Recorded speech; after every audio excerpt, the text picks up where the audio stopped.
Hi everyone, कैसे हो आप सभी? जल्दी से मुझे कमेंट सेक्शन में बताएंगे। तो बच्चों यहाँ पे मैं आपको देने वाली हूँ 5 ऐसे फॉर्मूलेज जिससे हर साल बोर्ड्स में क्वेश्चन पूछे जाते हैं। इनमें आपको फॉर्मूलेज में क्या करना है, डायरेक्ट वैल्यूज पुट करनी है और आपने वैल्यूज पुट करके आंसर निकालने हैं और आपको वहाँ पे फुल ऑन फुल मिलने वाले हैं। ठीक है, तो 3 चैप्टर्स आपके फिजिकल केमिस्ट्री के हैं, उसमें से कौन से फॉर्मूलेज हैं जो रिपीटेडली पूछे जाते हैं बोर्ड एग्जाम में। तो if I talk about your solution chapter, Henry's law से डेफिनेटली क्वेश्चन आता है, pressure is equals to mole fraction of solute. ठीक है, आपको सॉल्यूट पता होना चाहिए। यहाँ पे मोल फ्रैक्शन किसको रिप्रेजेंट कर रहा है, सॉल्युबिलिटी को रिप्रेजेंट कर रहा है। KH हेनरीज कांस्टेंट है and B find the pressure of gas. ठीक है, ये देकर ये पूछ सकता है या ये देकर ये पूछ सकता है। वैल्यूज आपको गिवन होगी या तो प्रेशर की या KH की, और सॉल्युबिलिटी पूछ लेगा या उल्टा होगा। ठीक है, नेक्स्ट कॉलिगेटिव प्रॉपर्टी से 3 इंपॉर्टेंट फॉर्मुलेज जहाँ से डेफिनेटली क्वेश्चंस आते हैं। वो क्या है, elevation in boiling point, delta TB equals to I into KB into M। Small m क्या है, मोलालिटी को ये रिप्रेजेंट कर रहा है। KB यूब्लोस्कोपिक कांस्टेंट है। फॉर वाटर इसकी वैल्यू आपको 0.52 याद रखनी है। KF की वैल्यू 1.86 होती है अगर वाटर सॉल्वेंट होता है। I क्या होता है, वैन हॉफ फैक्टर होता है। और delta TB elevation in boiling point है, तो आपके पास सॉल्यूशन का बॉइलिंग पॉइंट ज़्यादा होगा, प्योर सॉल्वेंट का कम होगा, इसलिए डेल्टा TB क्या होता है, TB माइनस TB नॉट होता है। ठीक है, डेल TF क्या होता है, डिप्रेशन इन फ्रीजिंग पॉइंट होता है। डिप्रेशन है तो इसका मतलब सॉल्वेंट का फ्रीजिंग पॉइंट ज़्यादा है।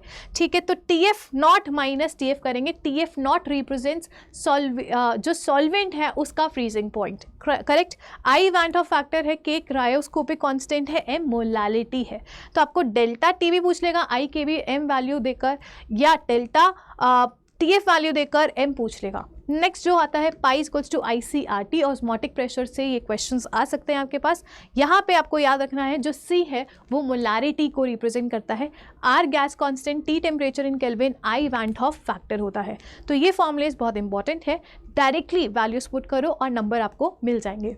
If I talk about electrochemistry, हर साल आपको नर्स्ट इक्वेशन से क्वेश्चंस देखने को मिलेंगे। ये जनरल नर्स्ट इक्वेशन है, बट मोस्टली जो नर्स्ट इक्वेशन आपसे पूछी जाती है वहाँ पर आपको सेल पोटेंशियल निकालना होता है 25 डिग्री सेल्सियस या 298 केल्विन। तो उसके लिए जो आपको फॉर्मूला याद रखना है वो क्या याद रखना है, E cell is equals to E naught cell minus 0.0591 by N log of Q।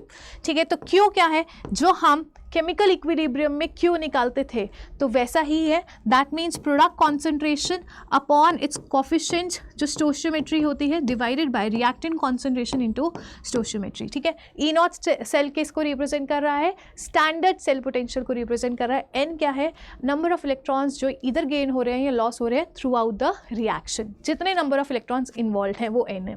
तो इससे डेफिनेटली बोर्ड्स में क्वेश्चंस आते हैं। If I talk about chemical kinetics, तो मोस्ट इंपॉर्टेंटली जो क्वेश्चन पूछे जाते हैं वो फर्स्ट ऑर्डर रिएक्शन से पूछे जाते हैं। तो आपको KT equals to 2.303 log of A naught by AT याद रखना है। A नॉट रिएक्टेंट की इनिशियल कॉन्सेंट्रेशन है, AT क्या है, जो रिएक्टेंट बच जाएगा after reaction at time T। ठीक है, तो ये इक्वेशन बहुत इंपॉर्टेंट है। डायरेक्ट आपको concentration of A not they देगा, AT आपको बोल देगा कि 50% कंप्लीट हुआ है या 60% कंप्लीट हुआ है, तो बचेगा कितना, 40%। तो आपका A नॉट 100 हो जाएगा और AT कितना हो जाएगा, 40 हो जाएगा, क्योंकि 60% कंप्लीट हुआ है, बचा 40 ना, तो AT 40 है। बचा कुचा रिएक्टेंट की कॉन्सेंट्रेशन आपको पुट करनी है, कितने समय पे होगी वो वैल्यू पुट करनी है। तो आपसे रेट कॉन्स्टेंट पूछेगा तो आप निकाल लोगे, है ना। नेक्स्ट T हाफ से भी क्वेश्चन आते हैं। T half is equals to 0.693 by K। इन दोनों के काफ़ी क्वेश्चंस आपको देखने को मिलेंगे जहाँ पे आपको बोलेगा T हाफ इतना है और आपको A नॉट इतना दे रखा है, AT इतना दे रखा है, या फिर T हाफ देकर आपसे AT की वैल्यू पूछ लेगा। तो T हाफ दे रखा है तो K निकालोगे, K की वैल्यू इसमें पुट करोगे और फिर AT पूछ लेगा कितने समय पर ये AT आपको मिलेगा। ठीक है, तो यहाँ से भी डायरेक्ट क्वेश्चंस आते हैं। नेक्स्ट अरेनियस इक्वेशन से अगर इसको उठाओगे तो काफ़ी क्वेश्चंस पूछे जाते हैं। ये सारी फॉर्मूलेस नीट में भी बहुत अच्छे से यूज़ होंगे। तो ये फॉर्मूला शीट है जो कि 5 इंपॉर्टेंट कॉन्सेप्ट से मैंने आपको इक्वेशंस दी हैं। आप इसका स्क्रीनशॉट ले सकते हैं और इसको लर्न कर सकते हैं। डायरेक्ट वैल्यूज पुट करेंगे और आंसर आपका आ जाएगा।